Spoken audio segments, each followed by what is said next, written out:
ओम शांति। आज बाबा ने कहा, मीठे बच्चे, बाबा हर बात में कल्याणकारी है। इसलिए जो डायरेक्शन मिलते हैं उसमें आनाकानी ना कर श्रीमत पर सदा चलते रहो। बाबा हर बात में कल्याणकारी हैं। इसी एक बात पर अच्छे से मनन चिंतन करके इसको हम पक्का करें।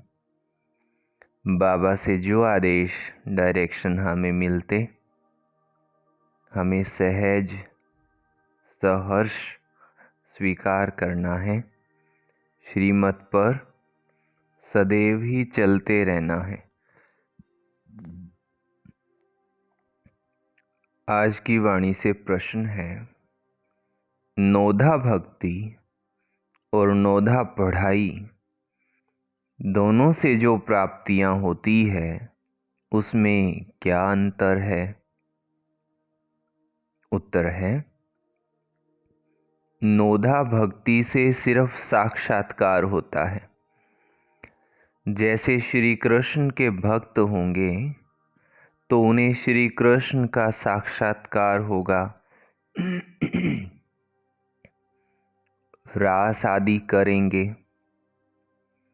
लेकिन वो कोई वैकुंठपुरी व श्री कृष्णपुरी में नहीं जाते हैं। तुम बच्चे नोधा पढ़ाई पढ़ते हो, जिससे तुम्हारी सब मनोकामनाएं पूरी हो जाती हैं। इस पढ़ाई से तुम वैकुंठपुरी में चले जाते हो। वहाँ केवल दर्शन होता, साक्षात्कार होता, और यहाँ इस पढ़ाई से उनके सानिध्य में ही चले जाते हैं, अंग संग रहने के लिए साकार में।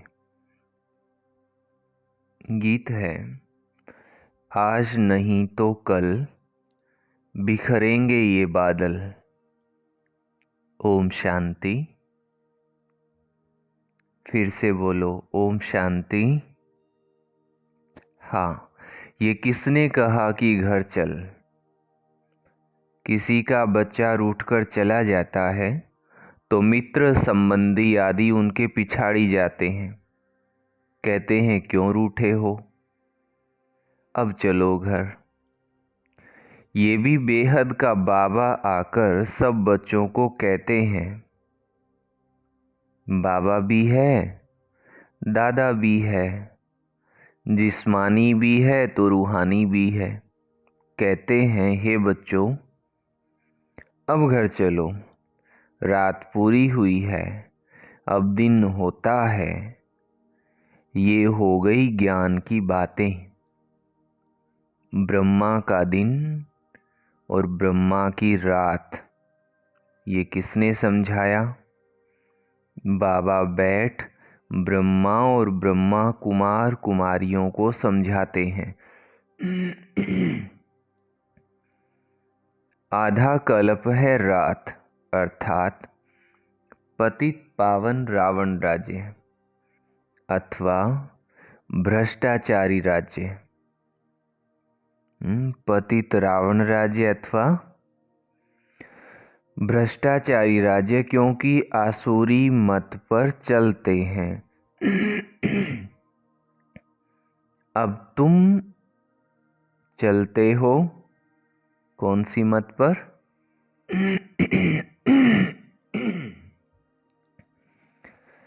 अब तुम श्रीमत पर हो। श्रीमत भी है इनकॉग्निटो।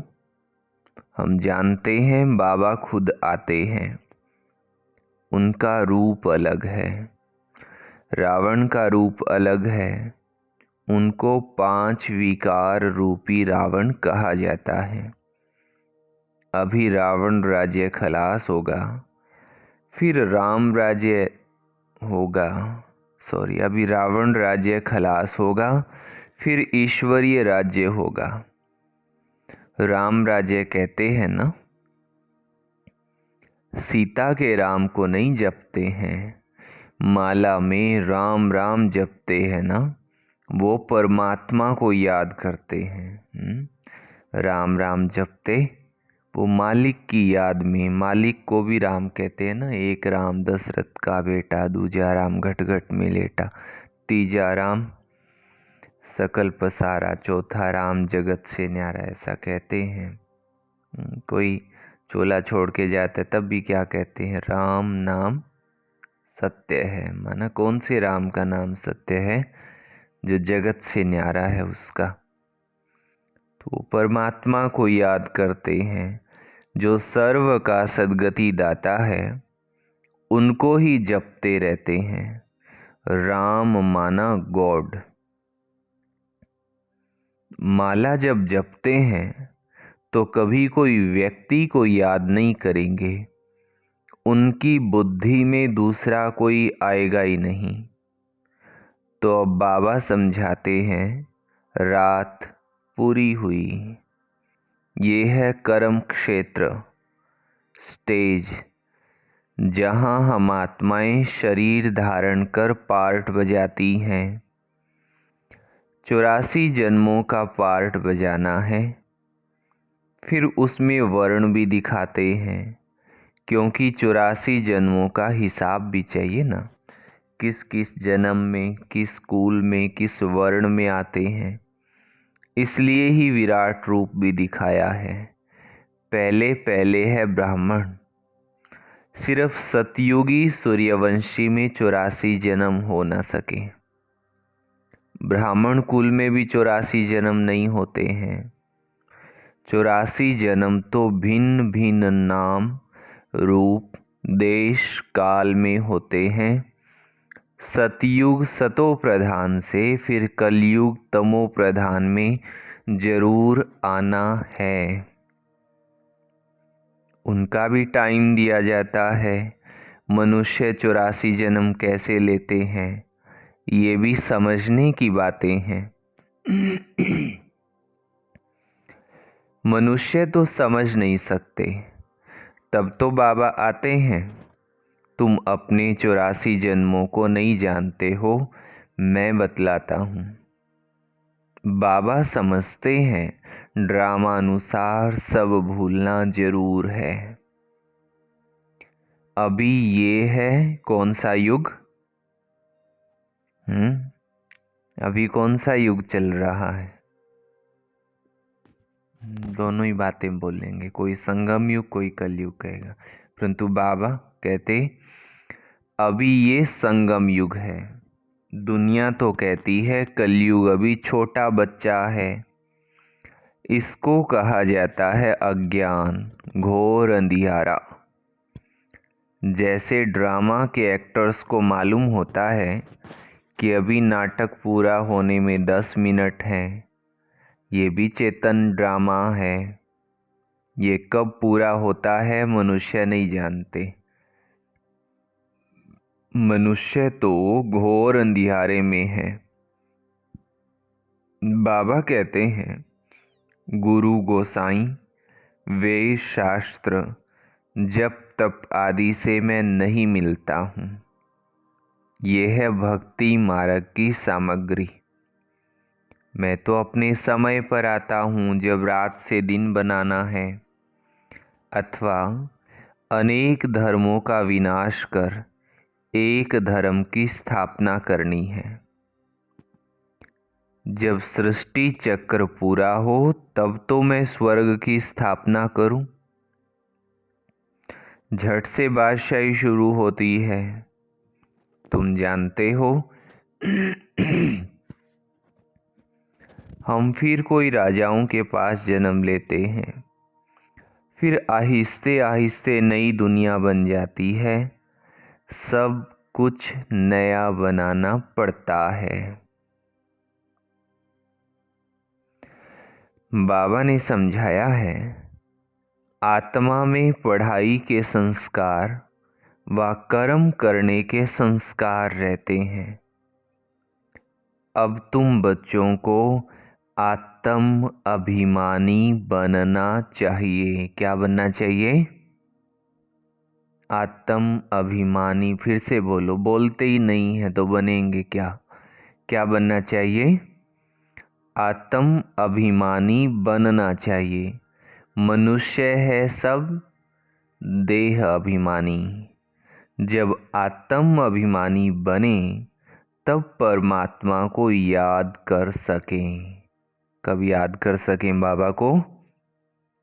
जब पहले स्वयं आत्म अभिमानी बने। खुद को आत्मा समझेंगे तभी बाबा की याद लंबे समय तक टिक सकती है। आत्मा एक रस स्थिति को पा सकती है। अगर सीधा रूरिहान की बात होती है तो वो ज़्यादा नहीं ठहर पाती है। ज़्यादा मीन्स वो अंदर आनंद की अवस्था कम आती है।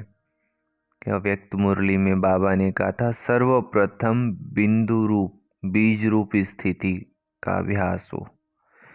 अगर उसमें नहीं स्थित हो पा रहे तो सेकंड स्टेज पकड़ो, रूरिहान की अव्यक्त स्थिति की। तो पहले पहले है आत्म अभिमानी बनने की बात।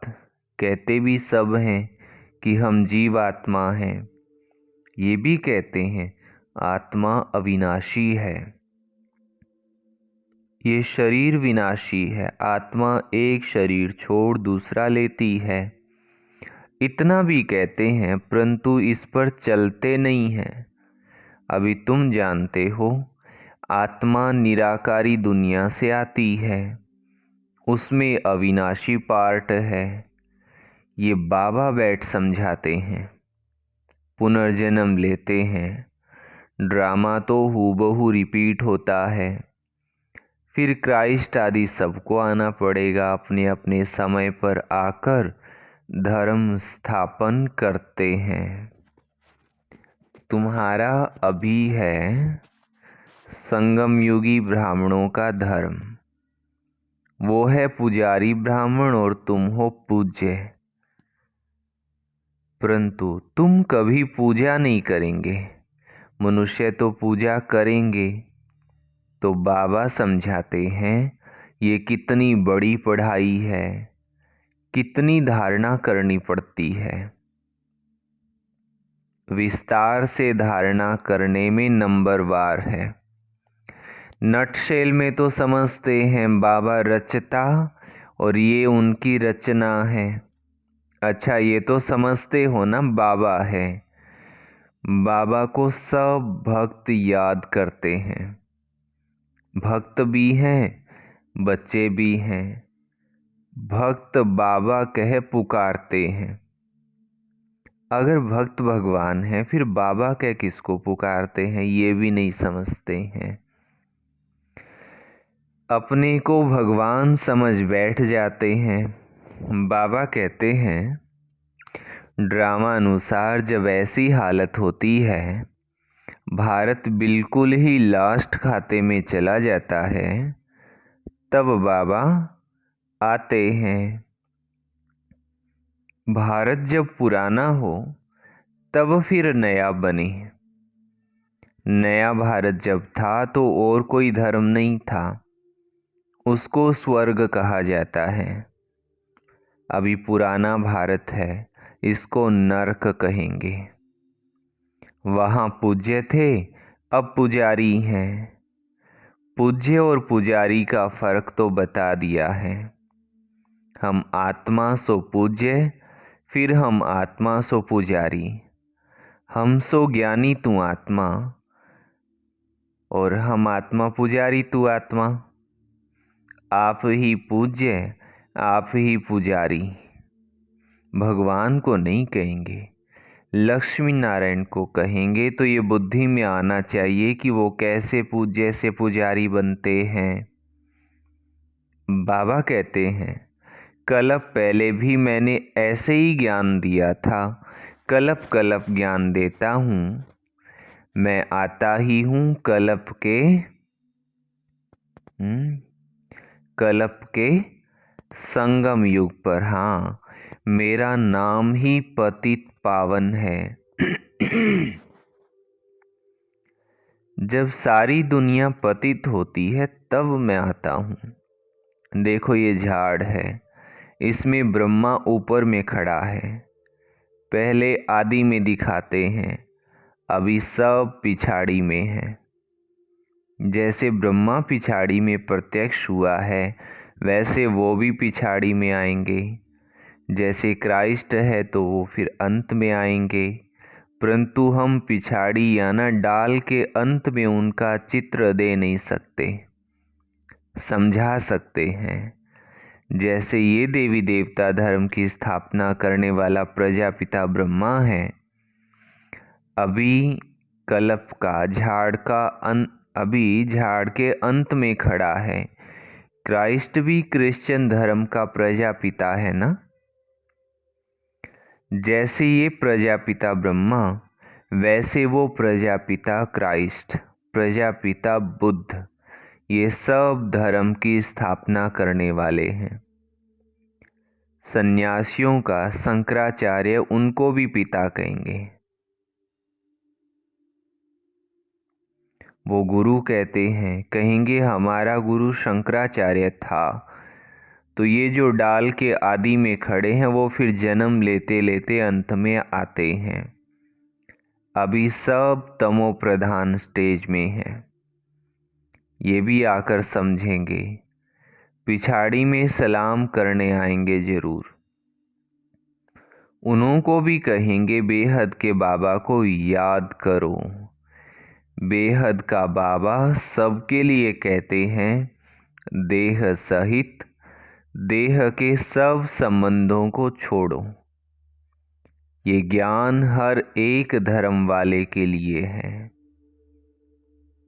सब देह के धर्म छोड़ अपने को अशरीरी समझ बाबा को याद करो।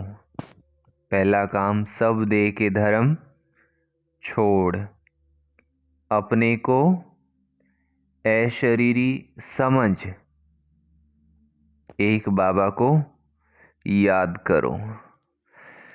क्यों याद करो? बाबा बताते, जितना याद करेंगे, ज्ञान की धारणा करेंगे, उतना ऊंचा पद पाएंगे।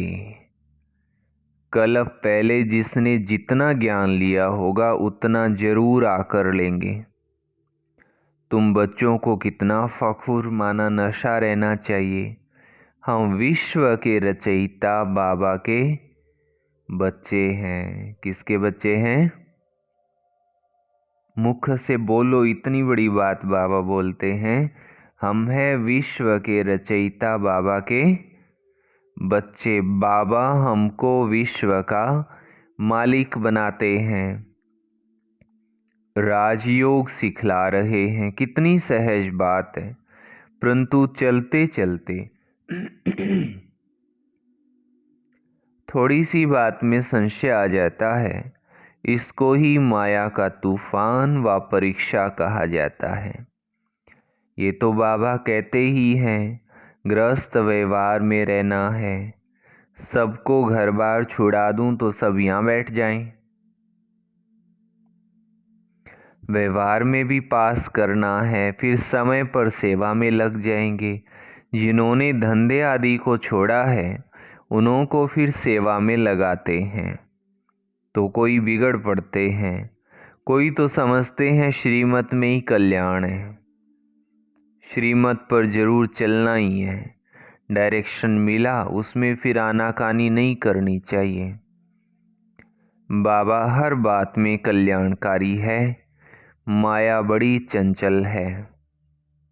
बहुत हैं जो समझते हैं ऐसे रहने से तो कोई धंधा आदि कर लेवे, कोई समझते हैं शादी कर लेवे।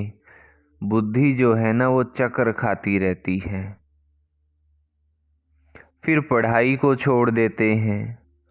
कोई तो बाबा से गारंटी करते हैं कि हम श्रीमत पर जरूर चलेंगे। वो है आसुरी मत, और ये है श्रीमत तो है, ये है ईश्वरीय मत। आसुरी मत पर चलने से बहुत कड़ी सजाएं खाते हैं। उन्होंने फिर गरुड़ पुराण में डराने की रोचक बातें लिख दी है। जिससे जास्ती पाप ना करें। परंतु फिर भी सुधरते थोड़े ही हैं।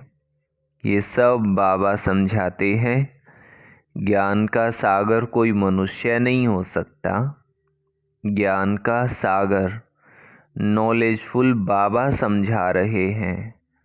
जो समझते हैं वो फिर समझाते हैं, कहते हैं ये ठीक बात है, हम फिर आएंगे। बस प्रदर्शनी से बाहर निकले और खलास।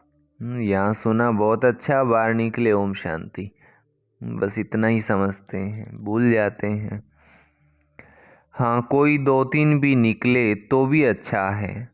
प्रजा तो बहुत बनती रहती है। वर्षा पाने लायक कोई मुश्किल ही निकलते हैं। प्रजा तो झट बनती है, राजाएं थोड़े ही बनते हैं। 16,108 त्रेता के अंत में जाकर बनते हैं। प्रजा तो करोड़ों की अंदाज में होगी। ये समझने की बड़ी विशाल बुद्धि चाहिए। हम पारलौकिक बाबा से वर्षा ले रहे हैं। बाबा का फरमान है, मुझे याद करो और वर्षे को याद करो। एक तो बाबा को याद करना है, दूसरा वर्षे को याद करना है। मन मना भव और मध्याजी भव। स्वर्ग है विष्णुपुरी और ये है रावणपुरी। शांति धाम, सुख धाम और दुख धाम, ये बाबा समझाते हैं। बाबा को याद करने से अंतमति सो गति हो जाएगी। भक्ति मार्ग में समझो श्री कृष्ण को याद करते हैं, परंतु ऐसे नहीं कि कोई श्री कृष्णपुरी में पहुंच जाएंगे। नहीं, करके श्री कृष्णपुरी में जाकर ध्यान में रास आदि करके लौटेंगे। वो है नोधा भक्ति का प्रभाव, जिससे उनको साक्षात्कार हो जाता है।